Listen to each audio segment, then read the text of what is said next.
조선시대 신분은 곧 운명이었습니다. 태어날 때부터 정해진 신분은 개인이 아무리 뛰어난 재능을 가졌더라도 좀처럼 바꿀 수 없는 거대한 벽이었죠. 양반은 양반으로 태어나 지배층으로서의 삶을 살았고, 천민은 천민으로 태어나 고된 노동과 사회적 제약 속에서 생을 마감하는 것이 일반적이었습니다. 그 엄격한 사회 속에서 단 한 사람, 자신의 신분이 아닌 오직 실력 하나로 시대의 장벽을 허물고 마침내 모두의 존경을 받는 자리에 오른 인물이 있습니다. 그는 바로 조선 후기 마이에서 어이의 자리에까지 오른 백광현입니다. 오늘 우리는 백광현이라는 한 인간의 위대한 여정을 통해 불가능해 보이는 꿈을 현실로 만든 그의 집념과 열정, 그리고 시대를 초월한 그의 의학적 업적을 심층적으로 탐구해보고자 합니다. 그의 삶은 단순한 성공담을 넘어 진정한 가치와 인간의 무한한 가능성이 무엇인지 우리에게 깊은 질문을 던집니다. 과연 백광현은 어떤 인물이었으며, 그가 걸어온 길은 얼마나 험난했으며, 어떤 지혜와 용기로 그 모든 역경을 헤쳐나갔을까요? 그리고 그는 어떻게 신분이라는 거대한 벽을 넘어설 수 있었을까요? 그의 이야기는 오늘날까지도 우리에게 큰 울림과 영감을 선사합니다. 백광현은 조선시대에 태어나 마의, 즉 말을 치료하는 수의사로 생을 시작했습니다. 당시 수의사는 천한 직업으로 여겨졌을 뿐만 아니라 그 직업을 가진 사람에게도 사회적으로 많은 편견과 무시가 따랐습니다. 사람을 치료하는 의원조차 양반 사대부의 하위 신분이었는데, 하물며 짐승을 다루는 마이는 그보다 더 낮은 계층에 속하는 것이 일반적인 인식이었습니다. 백광현은 이러한 낮은 신분에도 불구하고 어릴 적부터 말에 대한 특별한 애정과 뛰어난 관찰력을 가지고 있었습니다. 그는 단순히 말을 치료하는 기술을 익히는 것을 넘어 말의 생명을 존중하고 그들의 고통을 이해하려 깊이 노력했습니다. 당시 많은 사람들은 말을 단순한 이동수단이나 재산으로만 여겼지만, 백광현에게 말은 생명 그 자체였으며 그들과 교감하는 존재였습니다. 그의 이런 따뜻한 마음과 남다른 시선은 그가 훗날 위대한 의술을 펼치고 사람의 생명까지 살리는 어이가 되는데 중요한 밑거름이 됩니다. 그는 말의 행동 하나하나를 놓치지 않고 관찰하며 말의 해부학적 구조와 질병의 원인을 파악하는 데 몰두했습니다. 이는 훗날 그가 사람의 질병을 치료할 때도 놀라운 통찰력을 발휘할 수 있었던 이유가 되었습니다. 하지만 그의 앞길은 결코 평탄하지 않았습니다. 조선 사회는 철저한 신분 사회였고, 마이라는 직업은 그에게 수많은 사회적 제약과 차별을 안겨주었습니다. 양반들은 그를 하찮게 여겼고, 심지어 같은 천민 계층에서도 그를 무시하는 시선이 존재했습니다.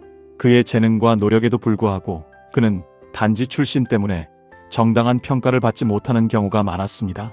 그럼에도 불구하고 백광현은 자신의 신분을 탓하거나 주어진 현실에 좌절하지 않았습니다. 그는 오직 자신이 가진 기술, 즉 의술을 통해 자신의 가치를 증명하려 했습니다. 그의 눈은 언제나 더 나은 치료법을 찾고 더 많은 생명을 살리는 데 집중되어 있었습니다. 그는 밤낮 없이 의학 서적을 탐독하고 선배 의원들의 기술을 배우기 위해 멀고 험한 길을 마다하지 않으며 발품을 팔았습니다. 그는 기존의 치료법에 얽매이지 않고 새로운 방법을 시도하며 끊임없이 연구했습니다. 그렇게 시간이 흐르면서 백광현의 명성은 점차 퍼져나가기 시작했습니다. 그의 손길이 닿으면 어떤 고질병을 앓던 말도 신기하게 회복되었고, 그의 뛰어난 진단 능력과 탁월한 치료 효과는 많은 이들을 놀라게 했습니다. 이제 그의 명성은 한낱 마이의 수준을 넘어 사람의 병까지 고칠 수 있을 것이라는 기대로 이어지기 시작했습니다. 그의 이름 앞에는 신기한 의술을 가진 마이라는 수식어가 따라붙기 시작했습니다. 백광현의 인생에서 가장 극적인 전환점은 바로 사람을 치료하기 시작하면서부터 찾아왔습니다. 말이 아닌 사람의 질병을 치료하는 것은 당시로서는 상상하기 어려운 일이었습니다.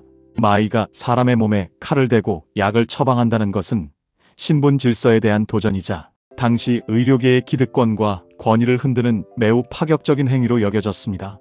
하지만 백광현은 굴하지 않았습니다. 그는 말에게서 얻은 해박한 해부학적 지식과 섬세한 시술 능력을 바탕으로 사람의 병을 치료하기 시작했습니다. 특히 그는 종기 치료에 탁월한 재능과 비범한 통찰력을 보였습니다. 당시 종기는 단순히 피부병이 아니라 치료하지 않으면 폐혈증으로 발전하여 생명까지 위협하는 치명적인 질병이었습니다. 많은 사람들이 종기로 고통받고 죽어갔지만 효과적이고 안전한 치료법은 매우 부족했습니다. 이때 백광현은 자신만의 독창적인 치료법과 뛰어난 외과적 기술로 수많은 사람들의 생명을 구했습니다. 그의 치료는 단순히 환부를 도려내는 것을 넘어 환자의 고통을 최소화하고 상처를 빠르게 아물게 하며 합병증을 예방하는 섬세함까지 갖추고 있었습니다. 그는 인체의 구조와 질병의 메커니즘에 대한 깊은 이해를 바탕으로 정교한 수술을 성공적으로 수행했습니다. 그의 명성은 민간에서부터 시작하여 점차 궁궐에까지 퍼져나갔습니다. 이제 그는 더 이상 단순히 말을 고치는 마이가 아니라 사람을 살리는 진정한 의원으로서 인정받기 시작했습니다. 그의 치료를 받은 환자들은 그의 의술을 칭송하며 그를 신묘한 의원이라 불렀습니다. 하지만 그의 앞에는 또 다른 거대한 벽이 존재했습니다. 바로 출생의 비밀과 그로 인한 친분 논란이었습니다. 백광현은 사실 천민이 아니었습니다. 그의 친부는 바로 강도준이라는 명망 높은 양반가 출신 의원이었습니다. 강도준은 당시 의료계에서 존경받는 인물이었지만 모종의 사건으로 인해 백광현은 천민의 신분으로 자라게 됩니다. 이러한 출생의 비밀이 밝혀지면서 백광현은 더욱 복잡한 상황에 놓이게 됩니다. 그의 의술은 칭송받았지만 여전히 그의 출신을 문제 삼는 이들이 존재했습니다. 특히 궁궐에까지 그의 명성이 알려지면서 왕실에서도 그의 신분에 대한 논란이 불거졌습니다. 대비마마조차 천안 출신의 의원이 자신의 몸을 만지는 것을 거부할 정도로 신분은 여전히 그의 발목을 잡는 거대한 그림자이자 사회적 장벽이었습니다. 그는 타고난 재능과 끊임없는 노력으로 이뤄낸 위대한 의술에도 불구하고 단지 출신 때문에 정당한 대우를 받지 못하고 심지어 생명의 위협까지 받는 불합리한 상황에 직면해야 했습니다. 그러나 백광현은 이러한 신분 차별과 사회적 편견에도 흔들리지 않았습니다.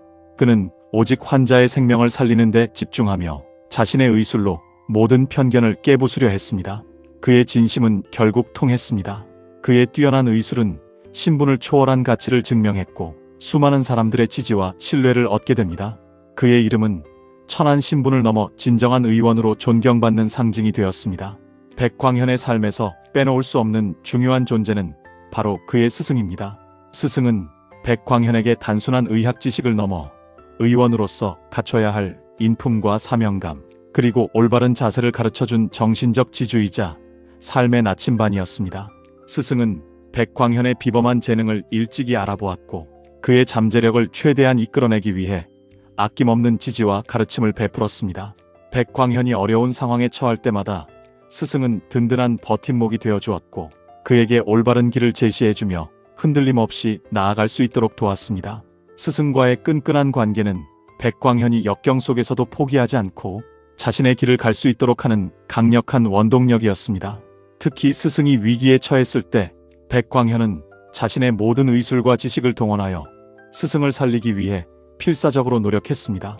그는 단순한 제자의 도리를 넘어 스승에 대한 깊은 존경과 사랑, 그리고 자신에게 의술의 길을 열어준 은혜에 대한 보답이었습니다. 스승의 생명을 구하기 위한 백광현의 노력은 그의 의술이 얼마나 발전했는지를 보여주는 동시에 그가 얼마나 따뜻한 마음과 강한 책임감을 가진 인물인지를 여실히 보여주는 대목입니다. 스승의 병을 고치면서 백광현은 자신의 의술에 대한 확신을 더욱 굳건히 할 수 있었습니다. 백광현이 마침내 어의의 자리에 오르기까지는 수많은 난관과 예측 불가능한 시험이 뒤따랐습니다. 그는 왕실의 고질병을 치료하고 역병이 창궐하여 수많은 백성들이 죽어가던 절망적인 시기에 과감하게 나서서 자신의 진정한 실력을 입증해야 했습니다. 특히 조선의 기둥이자 왕실의 최고 어른인 대비마마가 심각한 병에 걸렸을 때 모든 어이들과 당대의 명의들이 치료를 포기하는 절망적인 상황이 발생했습니다. 대비마마의 병은 나라의 안위와 직결되는 문제였기에 이 상황은 백성들에게 큰 불안감을 안겨주었습니다. 이때 백광현은 과감하게 나서서 자신의 의술을 펼쳤고 특유의 침술과 외과적 시술, 그리고 약재 처방을 통해 결국 대비마마의 생명을 구했습니다. 이 사건은 그의 명성을 절정에 이르게 했고 더 이상 그를 천한 마이로 볼 수 없는 결정적인 계기가 되었습니다. 그의 의술은 신분과 배경을 뛰어넘어 오직 결과로 말했으며 그 어떤 의원도 해내지 못한 위협을 달성했습니다. 백광현은 단순히 병을 고치는 것을 넘어 환자의 아픔을 진심으로 이해하고 공감하는 자세를 보여주었습니다. 그는 고통받는 이들에게 희망을 주었고 그들의 삶을 변화시켰습니다. 이러한 그의 헌신적인 자세와 뛰어난 실력은 마침내 그를 어의의 자리로 이끌었습니다. 그의 어의 임명은 단순한 개인의 영광을 넘어 신분, 사회의 벽을 허무는 상징적인 사건으로 역사에 기록되었습니다. 어의가 된 이후에도 백광현의 삶은 멈추지 않았습니다. 그는 단순히 왕의 건강을 책임지는 것을 넘어 조선의 의학 발전에 크게 기여했습니다. 그는 자신의 의술을 백성들에게 널리 알리고 더 많은 사람들이 질병의 고통에서 벗어날 수 있도록 끊임없이 노력했습니다. 그는 후대 의원들을 양성하고 자신의 치료법과 임상 경험을 체계적으로 기록으로 남겨 의학 발전에 중요한 흔적을 남겼습니다. 특히 그는 외과 시술, 즉 침술과 종기 치료에 대한 깊이 있는 연구와 실천을 통해 당시 조선 의학의 수준을 한 단계 끌어올렸다는 평가를 받습니다. 그의 이야기는 단순히 한 개인의 성공 스토리를 넘어 당시 조선 사회가 가지고 있던 신분, 제도의 한계와 그 속에서도 빛을 발한 인간의 존엄성을 보여주는 감동적인 기록입니다. 그는 신분의 벽을 넘어서는 진정한 가치가 어디에 있는지를 우리에게 분명하게 알려주었습니다. 그의 삶은 오직 실력과 열정, 그리고 생명을 존중하는 마음만 있다면 어떤 사회적 제약과 어려움도 극복하고 위대한 업적을 이룰 수 있다는 것을 증명합니다. 백광현의 일생은 오늘날에도 수많은 이들에게 영감을 주는 위대한 서사입니다. 백광현의 이야기는 오늘날 우리에게도 많은 시사점을 던져줍니다. 우리는 여전히 다양한 형태의 편견과 차별, 그리고 보이지 않는 사회적 장벽 속에서 살아가고 있습니다. 학벌, 재력, 출신 지역, 심지어 외모 등 보이지 않는 신분들이 우리의 삶을 제약하고 때로는 좌절감을 안겨주기도 합니다. 하지만 백광현의 삶은 우리에게 깊은 질문을 던집니다. 과연 진정한 가치는 어디에 있는가? 한 개인이 가진 능력과 인품, 그리고 세상에 기여하려는 의지보다 무엇이 더 중요한가? 그리고 우리는 우리 안에 잠재된 무한한 능력과 가능성을 어떻게 발견하고 발휘해야 하는가? 백광현은 자신의 재능을 끊임없이 갈고 닦고 생명을 살리는데 자신의 모든 것을 바쳤습니다. 그의 위대한 여정은 한 사람의 끈질긴 노력과 꺾이지 않는 의지, 그리고 진정한 사명감이 얼마나 큰 변화를 만들어낼 수 있는지를 생생하게 보여줍니다. 그의 삶은 우리에게 용기와 영감을 주며 우리 각자가 가진 고유한 빛을 찾아 세상을 밝히는데 기여할 수 있음을 강력하게 일깨워줍니다. 우리는 그를 통해 진정한 성공이 무엇인지, 그리고 우리 자신을 믿고 나아가는 것이 얼마나 중요한지를 배울 수 있습니다. 오늘 우리는 마이에서 어이까지 신분의 벽을 넘어서 위대한 의술을 펼친 백광현의 삶을 되돌아보았습니다. 그의 이야기는 단순한 역사적 사실을 넘어 시대를 관통하는 진정한 가치와 인간, 정신의 위대함을 보여주는 감동적인 서사입니다. 그의 삶은 우리에게 묻습니다. 여러분은 지금 어떤 벽에 부딪혀 있나요? 그리고 그 벽을 넘어설 용기와 열정이 충분히 준비되어 있나요? 백광현의 이야기가 여러분의 삶에 작은 영감이 되어 여러분만의 길을 개척하는 데 도움이 되기를 바랍니다. 자, 이제 그의 위대한 여정을 다시 한번 마음에 새겨보며 우리 안에 숨겨진 백광현을 찾아보는 건 어떨까요? 여러분의 생각은 어떠신가요?